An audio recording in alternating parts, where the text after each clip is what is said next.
Haleluya. Shalom. Shalom. Mari sekali lagi lihat kanan kiri, kasih senyuman saja. Kasih senyuman. Biarlah senyuman itu akan berubah suasana. Amin. Amin. Sudah diberkati Tuhan. Amin. Amin. Ya. Dengan antusias sampai memuji Tuhan, saya percaya bahwa respon kita ini akan memberkati rekan-rekan kita yang hadir pada saat ibadah hari ini. Puji Tuhan. Mari, hari ini kita akan bersama-sama belajar tentang yang namanya kepedulian. Bersama-sama hari ini belajar tentang namanya kepedulian. Nah, kepedulian itu adalah merupakan salah satu bentuk tindakan nyata, ya, yang dilakukan oleh dan untuk meresponi suatu yang terjadi atau permasalahan. Jadi ketika kita ini dalam kehidupan, mungkin keikutsertaan kita dalam meresponi saat kita bernyanyi juga, itu juga sikap kita peduli terhadap satu dengan yang lain. Secara nggak sadar pun, ya. Ketika kita memuji Tuhan, rekan-rekan kita melihat kita nggak? Betul nggak ya? Mungkin ada yang semangat, dia akan ikutan semangat, karena semangat itu menular. Apakah loya juga ikut menular? Malas juga menular? Nah, mau pilih mana? Semangat. Mereka dikatakan semangat. Semangat. Semangat. Yang biasa ketika kita memuji Tuhan, memang masalah banyak, betul? Masalah banyak, ya. Datang silih berganti, makanya ada lagu pujian berkata gini: di tengah ombak dan arusnya pencobaan, terus hampir tenggelam, tujuan arah hidupku bagaikan kapal yang selalu diombang-ambingkan, menara kasihnya seolah-olah tiada nyambung. Katanya katakan, Yesus perhatikan kehidupan setiap orang yang sedang dibetulkan dengan penuh kasih sayang. Yesus perhatikan setiap tetesan air mata. Dia mengenal hatiku yang penuh penyesalan dosa. Siapa yang peduli? Yesus. Tapi rekan kita peduli nggak? Kadang amin. Bisa pilih, apa belum pilih ya? Bisa pilihan, tapi Tuhan tidak ada pilihan. Artinya bisa pilih, bisa enggak, tapi tetap Tuhan itu seperti tadi Rai katakan, Tuhan nggak pernah jauh, Tuhan nggak akan melepaskan kita. Justru kitalah yang jauh dari Tuhan. Siapakah itu yang jauh dari Tuhan? Yang terkadang jauh dari Tuhan, yang terkadang nggak percaya dengan kedaulatan Tuhan. Tapi ketika tadi, biar gunung-gunung berancak dan bukit bergoyang, namun kasih setia Tuhan takkan pergi dari kehidupan kita ini. Nah, ketika kehidupan kita ini terasa sulit sekali bahwa masalah datang bagaikan ombak yang nggak pernah berhenti, kadang besar, kadang kecil, seolah seperti masalah dalam kehidupan kita, seperti persoalan dalam kehidupan kita. Ada masalah besar, terkadang kecil. Pernah berhenti masalah? Tidak. Nah, kecil iya datang. Walaupun dalam statement dalam kehidupan kita ini, ya masalah besar dikecilin, yang kecil dihilangkan. Tapi masalah tetap ada terus silih berganti. Dan rasanya seperti tidak ada seorang pun yang dapat nolong dalam kehidupan kita. Nggak ada yang peduli. Namun itu tidak benar bagi Yesus. Ya, Tuhan peduli pada saya dan saudara. Amin. Amin. Kita akan sama-sama. Tuhan Yesus peduli Tuhan Yesus peduli terhadap saya terhadap saya dan dan kamu Dan kita semua. kita semuanya. Amin. Amin. Mari kita akan baca dalam Yohanes pasal 13 ayat 34 dan 35. Dalam hitungan ketiga kita akan baca sama-sama. 1, 2, 3. Aku memberikan perintah baru kepadamu, yaitu supaya kamu saling mengasihi, sama seperti aku telah mengasihi kamu.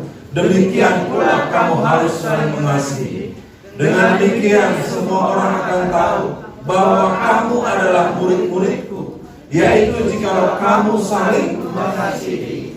Berarti ada sebuah penekanan di sini.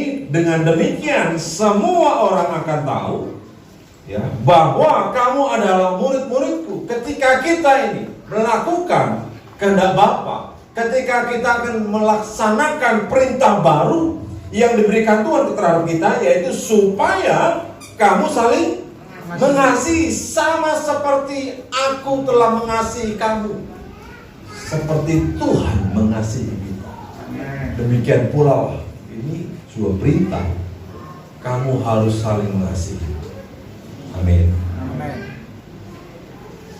Saya sempat baca ini tadi malam, mendapatkan suatu mandat dalam kehidupan kita ini. Ketika kita melakukannya, ya, biar semua orang itu tahu bahwa kita ini adalah murid-murid Tuhan. Yaitu jikalau kamu saling mengasihi. Nah, bagaimana Tuhan peduli dengan kehidupan kita? Ketika sebuah pertanyaan itu ada dalam kehidupan kita, Tuhan peduli dengan penderitaan kita. Tuhan peduli dengan masalah kita. Di Zakaria 2 ayat 8b, katakan ini, Zakaria 2 ayat 8b. Ini luar biasa ayat ini. Siapa yang menjamah kamu, berarti menjamah biji matanya. Kita berharga di mata Tuhan. Amin. Saudara orang spesial di mata Tuhan. Amin. Walaupun kembar, sidik jarinya mungkin gak akan sama. Betul ya? Iya. Ada yang kembar di sini?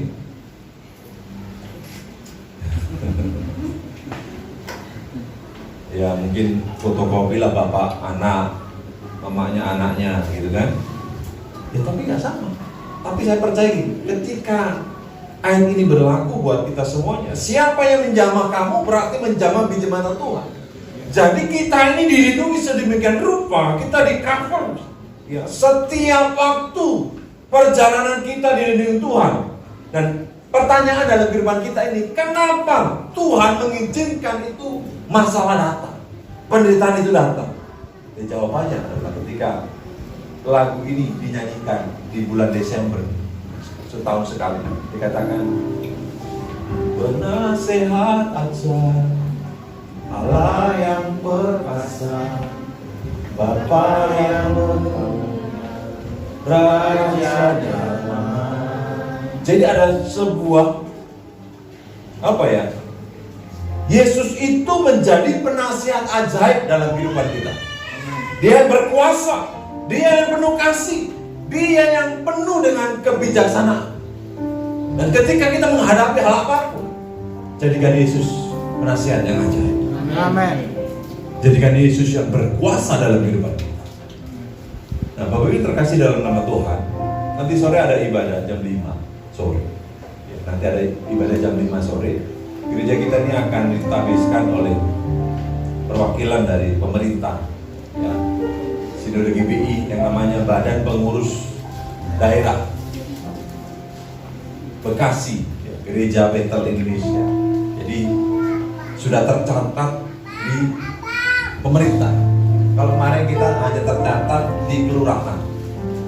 Dan nanti sore akan ditabiskan, gereja ini sudah ada di pemerintah, artinya negara ini mencatat. Jadi ya puji Tuhan. Jadi kalau ingat gereja ini perjalanannya sungguh sangat luar biasa. Pendakinya, turunnya, semua hujan angin anggaplah seperti itu. Tapi Bapak Ibu ada di dalamnya orang-orang yang kuat dan diberkati Tuhan. Patutlah kita berkata, Tuhan Yesus, Engkau baik, sungguh baik buat saya. Kalian katakan 1, 2, 3. Tuhan Yesus, baik, sungguh baik dan amat baik buat saya. Amin. Buat rekan-rekanku. Jadi kalau Tuhan mengizinkan perintangan masalah persoalan datang, karena Dia penuh dengan kuasa, penuh dengan kebijaksanaan. Oleh karena itu, setiap apapun yang terjadi dalam kehidupan kita, itu bentuk kepedulian Tuhan dalam kehidupan kita. Kalau ada masalah, anggaplah itu sebagai latihan otot kita. Latihan supaya kita ini punya pengalaman-pengalaman, sehingga ketika kita sudah mengalami dan kita menjalaninya dan kita keluar sebagai pemenang, maka itu akan menjadi kesaksian kita. Bukankah itu sebuah keindahan? Betul? Amin? Dalam perjalanan, dalam kehidupan kita, mungkin hari ini, pagi ini, ya, kita dari rumah mengharapkan sebuah jawaban doa, sehingga dari rumah pun kita di jalan sambil memuji Tuhan. Dan ketika kita sampai di tempat ini, ada sebuah cerita yang kita mengutarakan kepada Tuhan. Maka dalam kebersamaan ini, biarlah Tuhanlah yang peduli dalam kehidupan kita. Amin. Yang berikutnya adalah, mengapa Tuhan peduli dalam kehidupan kita? Tuhan mendengar doa kita. Amin. Yesus mendengar lebih dari yang kudoakan. Yesus menjawab lebih dari yang kuharapkan. Dengan caranya di waktu yang tepat, ku akan melihat Dia jadikan semua. Dari satu kalimat itu yang perlu dengan kekuatan kita, harus kita keluarkan super ekstra mungkin, yaitu menunggu waktu yang tepat. Kira-kira menunggu waktu Tuhan itu penuh dengan kekuatan, ya? Penuh dengan kesabaran. Bahkan kita bilang Tuhan, kesabaranku habis dulu. Makanya diisi lagi dari habis. Karena firman Tuhan katakan 1 Korintus 2:9. Tetapi seperti ada tertulis, apa yang tidak pernah dilihat oleh mata dan tidak pernah didengar oleh telinga dan yang tidak pernah timbul dalam hati manusia, semua yang disediakan Allah untuk mereka yang mengasihi. Jadi ketika kita mempercayai bahwa Tuhan mendengar doa, katakan sama-sama, Tuhan mendengar doa. Tuhan mendengar doa. Apa yang tidak pernah, ini yang luar biasanya, apa yang tidak pernah dilihat oleh mata dan tidak pernah didengar oleh telinga kita dan yang tidak pernah timbul dalam hati kita, semua yang disediakan Allah untuk mereka. Katakan, ini untuk mereka yang mengasihi Dia. Siapakah orang yang mengasihi Tuhan di sini? Saya. Jadi berkatnya hanya untuk orang yang mengasihi Tuhan. Katakan, saya mengasihi Tuhan. Saya mengasihi Tuhan. Haleluya. Tapi ketika saya merenungkan ini, ya mungkin ada beberapa orang yang belum tahu siapakah Bu Tuti Rahmani. Mungkin ada yang harapan datang yang mereka. Mungkin dia sangat diberkati Tuhan. Ada yang bilang duitnya nggak berseri. Karena setiap ketemu orang, setiap ketemu orang, kasih. Setiap ketemu orang, ketika dia sakit, ya ini menurut cerita anaknya mungkin. Dia nggak cerita, jangan cerita ke orang.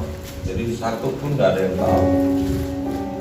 Ya, dia diberkati Tuhan, memang dia rendah hati, luar biasa. Apalagi untuk pekerjaan Tuhan, dia itu nomor 1. Kalau itu hitungan manajemen gereja, mungkin dia selalu nabung. Karena gereja dia itu luar biasa besar. Ada satu gedung mungkin cuma 1.000 kalau satu gedung lagi mungkin hanya sekitar 700. Kalau dia punya TK, ya, PAUD sampai SD, dia punya. Dia banyak usaha. Tapi ketika Tuhan izinkan sakit, saya juga nggak menyangka, kok bisa ya? Orang banyak duit, kok sakit gitu. Logika saya kan, makanya sehat lah daripada saya cuma makan tempe tahu. Saya kalau berpikir lain. Kenapa kok sakitnya? Kenapa sih orang-orang kaya itu sakitnya kok kelas berat gitu? Kita paling flu, batuk, mati. Tapi orang-orang kaya itu kok sakitnya Jantung. ya Kanker. sedang berat-berat, kelas berat lah. Kalau orang-orang yang seperti kita ini ya asal ada makanan cukup lah. Kadang-kadang masuk angin asal lambung lewat gampang. Dia perlu mungkin habis ratusan juta lah pergi ke Singapura atau Malaysia, atau nggak kunjung sembuh ya. Padahal kembali saya merenungkan, Tuhan kan banyak duit ya, tinggal selesai, tinggal keluarin selesai. Tetapi apa daya ya, bahwa kehidupan itu ya itulah seperti ayat ini ya. Mungkin saya sebagai manusia, kok bisa ya?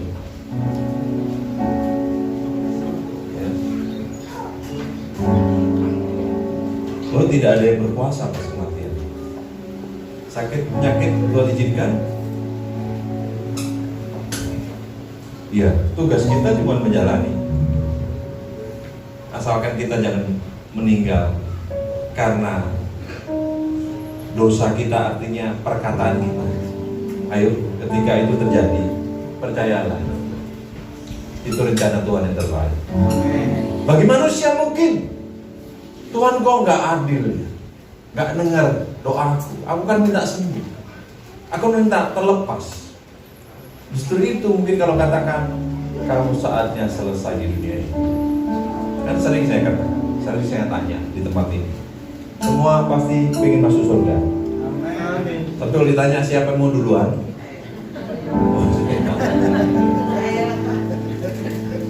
karena udah kepastian surga, ya udah duluan, nggak apa-apa. Kecuali nggak pasti, perlu mikir-mikir. Saya pun tanya, saya pengen duluan. Mungkin beda berapa detik saya duluan. Mungkin sama Pak Markus, mungkin saya duluan berapa detik. Saya duluan. Karena udah pasti, kecuali nggak pasti. Kita perlu berjuang. Amin. Amin. Ya nggak mau duluan, nanti dulu. Sekali lagi, karena pengharapan kita pasti. Yang pertama tadi, kenapa sih Tuhan peduli? Ya, karena Tuhan itu peduli dengan permasalahan kita, persoalan kita. Bagaimana Tuhan peduli dengan kita? Tuhan mendengar doa kita. Kalaupun ada di antara Bapak Ibu yang saat ini belum terjawab doanya, mari tetaplah terus melangkah. Amin. Amin. Mari tetap terus berharap kepada Tuhan. Sampai kapan? Tadi katakan, ku kan melihat Dia jadikan semua waktu yang tepat tadi. Terus saya banyak belajar tentang waktu yang tepat itu. Memang bagi saya mungkin Tuhan, aku udah lelah berjalan ini. Ada orang menganggap karena orang ya di luar sana itu ketika ada orang yang taat, bagi dunia itu orang yang taat adalah sebuah kebodohan. Tapi bagi Tuhan, ya, bagi kita yang percaya kepada Tuhan, ketaatan itu akan mengandung sebuah pengalaman yang indah dan buahnya adalah turunnya berkat dalam kehidupan kita. Amin. Yang berikutnya adalah bagaimana Tuhan peduli dengan kehidupan kita. Tuhan tidak pernah melupakan. Meskipun saya pernah berkata, Tuhan, kok lama sekali ya doanya nggak dijawab. Apakah seperti orang-orang di luar sana, kalau mau doanya dijawab, berdoalah jam 1 pagi. Saingannya kecil, saingannya sedikit, karena orang-orang pada bener nggak kayak gitu? Itu Pak, itu pengajaran sesat. Kalau ada yang bilang begitu, itu pengajaran sesat. Berdoa jam 12, sekarang mereka banyak tidur karena proposal itu dikit. Coba aja ilustrasikan. Di kantor itu kalau banyak proposal, bosnya sempat lihat nggak? Enggak, ya kayak gitu Tuhan. Katanya begitu. Katanya begitu, katanya. Bukan saya. Katanya begitu, saya dengar gitu. Sampo ini, sopo. Jadi doa itu dijawab cepat atau enggak bukan masalah. Doalah jam 1 pagi karena mereka semua pada terlelap tidur termasuk kita. Jam 1 tidurnya jam 1 sampai jam berapa? 3. Doalah jam-jam segitu pasti cepat dijawab katanya. Atau pengajaran yang kedua, kalau ada orang yang bunuh diri dari lantai 5 turun, udah tahu mau lantai 1, dia bertobat, Tuhan ampuni saya, dia masuk surga katanya. Nah itu pengajaran. Saya nggak setuju. Tapi saya, kalau Bapak ditanya, terus Pak mau neraka surga? Tanya Tuhan sendiri. Nggak boleh, karena kalau ada niat itu udah niat jahat. Ya, bunuh diri lantai 5, lantai 1, udah mau mati nih, Tuhan ampuni saya, plak, mati. Jadi Tuhan tidak pernah melupakan kita. Di Ulangan 31 ayat 8, ya, Dia sendiri akan berjalan di depanmu. Dia sendiri akan menyertai engkau. Dia tidak akan membiarkan engkau dan tidak akan meninggalkan engkau. Apakah kita pegang ini? Amin. Karena hidup kita berdasarkan janji Tuhan yang berlaku bagi orang-orang mengasihi. Jadi kalau kita percaya Tuhan sendiri akan berjalan di depanmu, bahkan Mazmur menulis kebenaran ada di barisan depan dan kemuliaan ada di barisan belakang. Ketika kita mempercayai ini, Bapak Ibu yang terkasih dan diberkati Tuhan, percayalah Dia langsung turun tangan, berjalan di depan. Dia sendiri akan menyertai engkau. Dia tidak akan membiarkan engkau dan tidak akan meninggalkan engkau. Karena kalau kita berjalan nih, di depan kita mungkin ada orang yang berpengaruh, bangga gak kita? Jangan itu. Pas saya jalan, ngikutin apa tuh? Koridor. Kita ikutin aja udah bangga kan? Wih, bebas saya hambatan.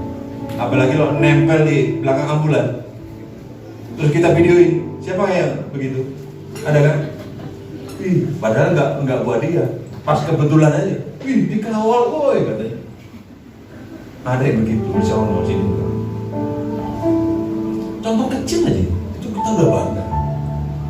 Apalagi Tuhan turun tangan nih, Dia berjalan di depan kita, terhalau semua masalah kita. Terhalau semua musuh kita. Karena Allah telah berfirman, Aku sekali-kali tidak akan membiarkan engkau dan Aku sekali-kali tidak akan meninggalkan engkau. Ada pujian berkata gitu.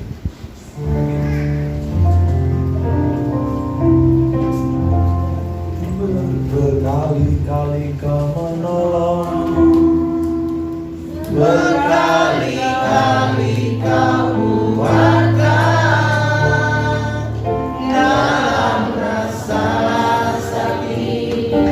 Engkau ada setia.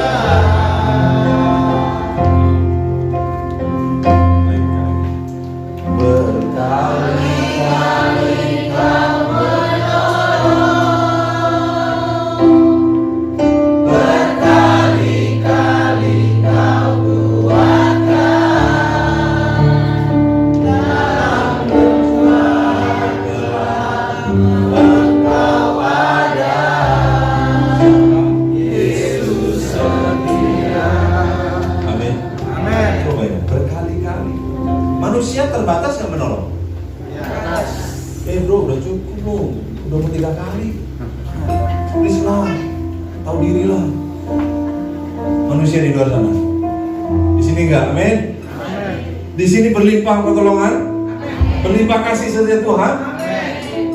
Karena Tuhan sudah berfirman, Aku sekali-kali tidak akan membiarkan engkau dan Aku berkali-kali. atau sekali-kali tidak akan meninggalkan engkau. Bukankah janji ini yang berlaku buat kita? Amin. Dan kita akan aplikasikan di luar sana. Mengasihi, mengampuni juga. Tidak ada limitnya. Karena Tuhan tidak pernah melupakan. Amin. Lalu apa perintah Tuhan hari ini? Tadi versinya Tuhan. Ya, yang pertama tadi Tuhan peduli dengan perintah kita. Yang kedua, Tuhan mendengar. Yang ketiga, Tuhan tidak pernah melupakan. Itu versinya Tuhan. Itu Tuhan yang tunjukkan dalam kehidupan kita. Lalu apa yang harus kita kerjakan? Perintah Tuhan hari ini, perhatikan keadaan. Haleluya. Perhatikan keadaan. Tetapi carilah dahulu kerajaan Allah dan Kebenarannya. maka semuanya itu akan ditambahkan kepadamu. Perihal mencari kerajaan Allah, mari dapatkan nilai-nilai kerajaan itu, nilai kekekalan. Jadi kalau jangan fokus membangun kerajaan kita sendiri, kita jangan lupa membangun kerajaan Allah dalam kehidupan kita. Amin. Kok bisa begitu? Kita jangan lupa. Berapa bulan lalu saya katakan gini, Bapak Ibu, ayo lihat kanan kiri, siapa yang ada di samping. Kalau minggu depan dia nggak datang, tanyain. Setuju? Masih berlaku nggak kira-kira? Masih kadang-kadang. Ini kerjasama. Kan saya katakan waktu itu, mari kita saling bekerja sama dan sama-sama bekerja. Haleluya. Bukankah tahun depan kita berdoa supaya 2 kali ibadah? Amin. Siapa yang setuju katakan amin. Amin. Tugas siapa? Saya. Bawa jiwa ke sini. Tugas siapa? Saya. Nah, bagian kecil itu yang tadi saya katakan. Sekali lagi, hari ini lihat kanan kiri. Bapak Ibu, siapa yang ada? Kalau minggu depan dia nggak datang, minta tolong, ditanyain. Amin. Yang setuju katakan siap. Siap. Kita ngomong lakukan sekarang 10 kali. 1, 2, 3. Lakukan sekarang, lakukan sekarang, lakukan sekarang, lakukan sekarang, lakukan sekarang, lakukan sekarang, lakukan sekarang, lakukan sekarang, lakukan sekarang, lakukan sekarang. Amin. Amin. Jadi nggak cukup kalau cuman kata ngadelin saya atau pekerja dia kerjakan pekerja lainnya, itu akan lambat. Tapi kalau kita semuanya saling kerjasama dan sama-sama bekerja, akan tercapai. Amin. Banyak nggak orang Kristen di sana? Di luar sana? Mereka berapa tahun nggak ibadah? 1 tahun, 2 tahun, 3 tahun, 4 tahun, 5 tahun, 7 tahun? Di luar sana saya jumpai 10-15 tahun gak ke bayang. Sudah karatan ya. Masuk sini, masuk bengkel, langsung bersih. Dan ini kan kumpulan orang-orang yang diberesin semua kan? Betul kan? Tapi bukan orang bermasalah kan? Cuma perlu diberesin. Salah nggak saya ngomong gitu? Saya juga perlu diberesin. Makanya datang ke gereja supaya kita dibenarkan Tuhan. Siapa orang benar ini? Saya. Ini pertanyaan di diri. Ntar kalau sombong anak saya. Kan kita udah dibenarkan. Iya. Terkadang malu, takut jawabnya. Saya. Pengennya sih dari dalam hati aja dah. Haleluya. Dunia punya moto. Waktu adalah Tuhan. Tetapi bagi kita sebagai anak Tuhan, waktu adalah berbuah. Beda jauh. Waktu adalah uang. Salah nggak? Kita perlu uang? Time is money. Tapi kita di dalam Tuhan, waktu berbicara tentang buah kehidupan, buah pertobatan kita. Ayo cari jiwa di sana, di luar sana sama-sama kita bekerja. Bapak Ibu, Amin. Sama-sama bekerja dan bekerja sama. Kita bawa. Minimal kita berdoa buat jiwa-jiwa. Amin. Amin. Ini muat 100 orang. Tenang. Kalau bangkunya kurang, Bapak di surga tahu. Aku kursi nyampe. Amin. Contohnya kursi yang Bapak duduk itu saya nggak minta. Tiba-tiba ada yang telepon, cari kursi, jadi nyampe sini. Hari ini, betul, nambah AC satu lagi kan? Dingin nggak? Terima kasih yang sudah memberkati. Itu ada yang nabur. Giliran Bapak Yuna, mau nabur apa? Ini malah berdoa. Yes. Betul? Amin. Ini malah berdoa. Biar kalau jemaat ini diberkati dengan berlimpah-limpah kan, gereja ini nggak kekurangan satu hal apapun. Amin. Nah, Tuhan menitipkan hartanya kepada Bapak Ibu. Haleluya.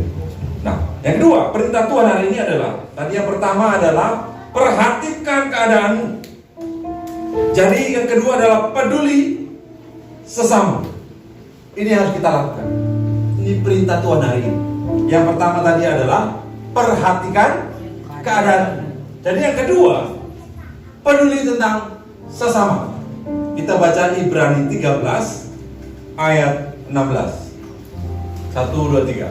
Dan janganlah kamu lupa berbuat baik dan memberi bantuan, sebab korban-korban yang demikianlah yang berkenan kepada Allah. Amsal 19:17. Siapa menaruh belas kasihan kepada orang-orang lemah, memihutang Tuhan yang akan membalas kepada siapa?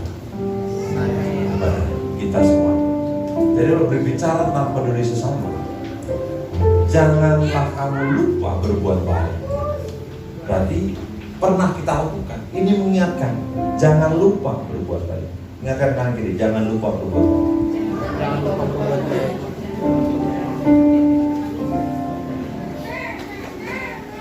Hari ini para pekerja habis ibadah mau masak. Amin. Buat nanti sore.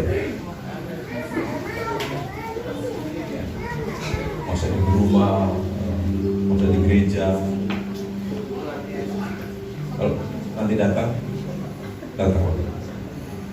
Mau bicara nasi dikit nanti nggak apa-apa. Orang Jawa bilang apa? Mangan nggak mangan. Seperti mumpul. Mangan orang mangan. Mangan nggak mangan mumpul. Jadi kalau nanti tadi saya telat bawa kerupuk dari rumah. Mungkin dilihat kok bapak ini bawa kerupuk. Mungkin mau jualan tapi kok nggak cocok. Saya juga agak-agak gimana tadi bawa kerupuk sebanyak itu. Pakai jas ya, Pak.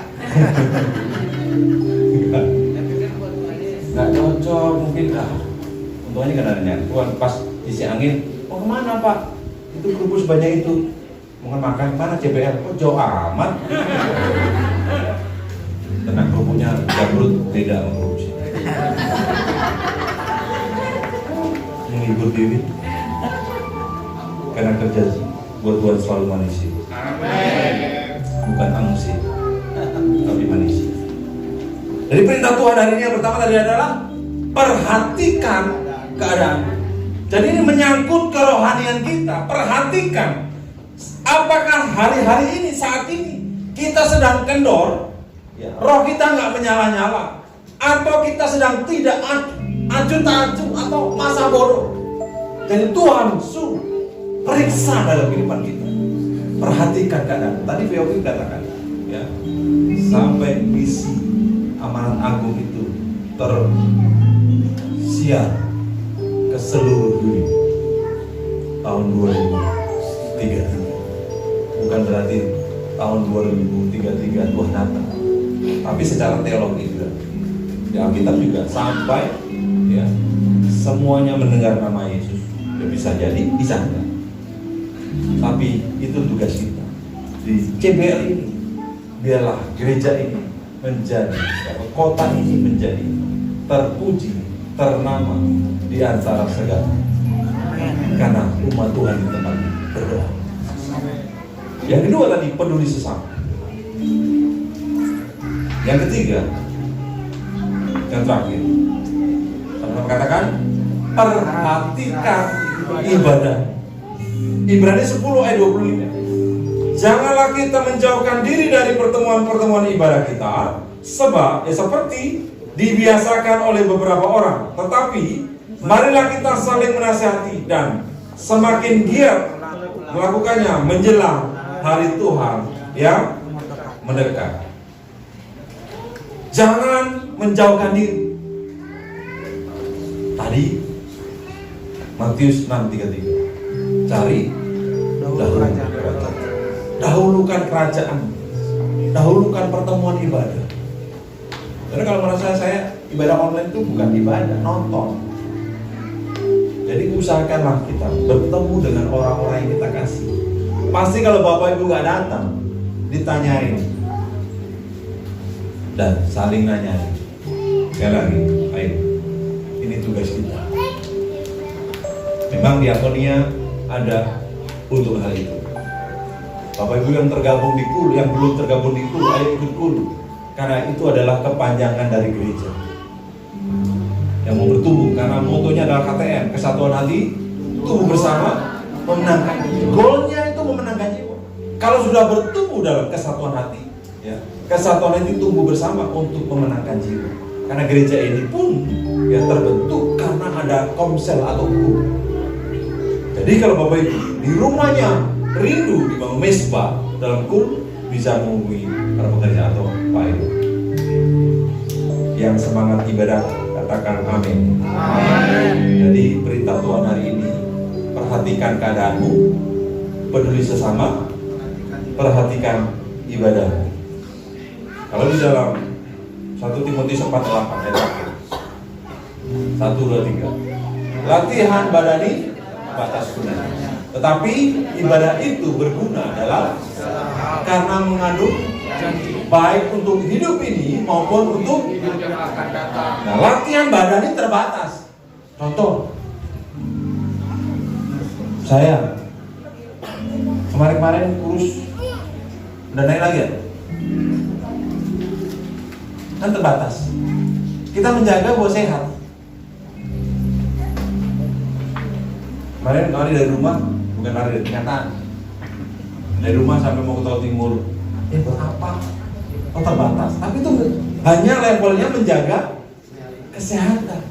Terbatas gunanya. Tetapi ibadah, perihal ibadah itu berguna dalam segala hal. Karena mengandung janji.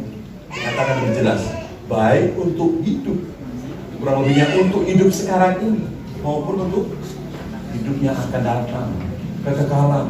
Tadi katakan di awal, cari nilai-nilai kerajaan. Salah satunya kita mau jangan tinggalkan ibadah hari Minggu. Yang semangat katakan amin. Amin. Karena level kita ini harus mengejar yang namanya mendatangkan nilai-nilai kekekalan. Ya Tuhan, biarlah kita saling peduli satu dengan lain. Terus memberkati kita. Mari kita